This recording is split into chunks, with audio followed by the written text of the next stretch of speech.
Bonjour à tous, je suis Nora Mignon et je vais vous parler d'une œuvre artistique et ce en 10 critères et en 111 secondes.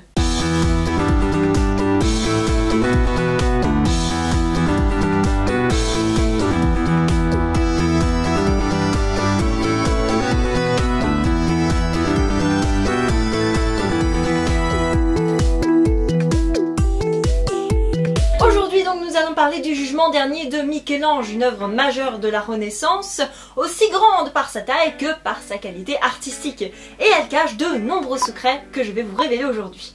Et c'est parti!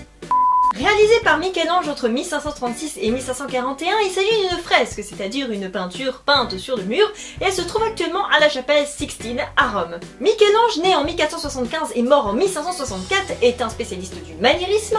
Il a déjà réalisé une œuvre pour la chapelle Sixtine, la fameuse voûte, entre 1508 et 1512, donc c'est un habitué.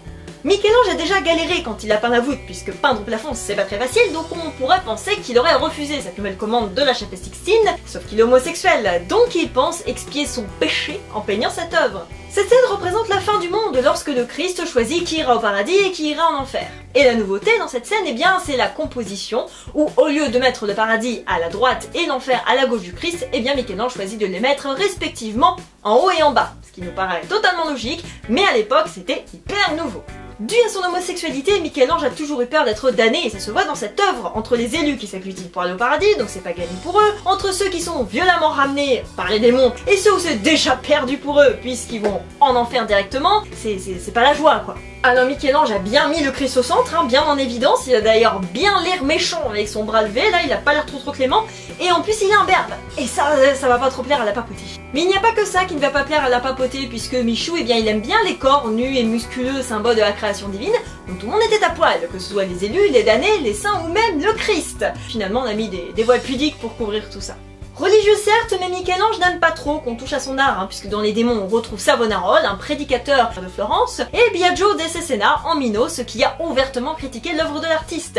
Et enfin, Michel-Ange se serait représenté en autoportrait dans la peau écorchée de Saint Barthélemy que ce dernier tend au Christ, comme pour montrer que l'artiste a souffert pour expier ses péchés. Le Jugement dernier reste l'une des œuvres majeures de la Renaissance, peint par un artiste tourmenté qui a signé ici l'une de ses dernières œuvres. Je sais même pas si j'ai respecté les 111 secondes, c'est horrible. Voilà, donc j'espère que cette vidéo vous aura plu, que vous aurez appris un peu plus sur cette œuvre qui personnellement me passionne absolument. Je vous invite d'ailleurs à découvrir le reste du travail de Michel-Ange qui est tout aussi passionnant, ainsi que sa vie qui est absolument passionnante elle aussi. Je dis beaucoup trop le mot passionnant ici. N'hésitez pas à liker, à partager et à commenter. Comme d'habitude, c'est très important pour cette chaîne, pour qu'elle vive, pour qu'elle survive. N'hésitez pas évidemment aussi à regarder ma chaîne Nora Mignon, où il y a une série qui s'appelle L'art c'est pas si compliqué, qui se porte, comme son nom l'indique, sur l'art. Et j'ai aussi des vidéos qui parlent d'histoire. Je vous invite évidemment à liker, commenter et partager cette vidéo et partager la chaîne autour de vous. C'est très important que 111 sculptures puisse encore exister. Évidemment, si vous voulez participer à cette aventure, n'hésitez pas à nous rejoindre sur le Discord qui sera en barre d'infos. Et moi, je vous retrouve à très bientôt pour un nouveau 111. Ciao!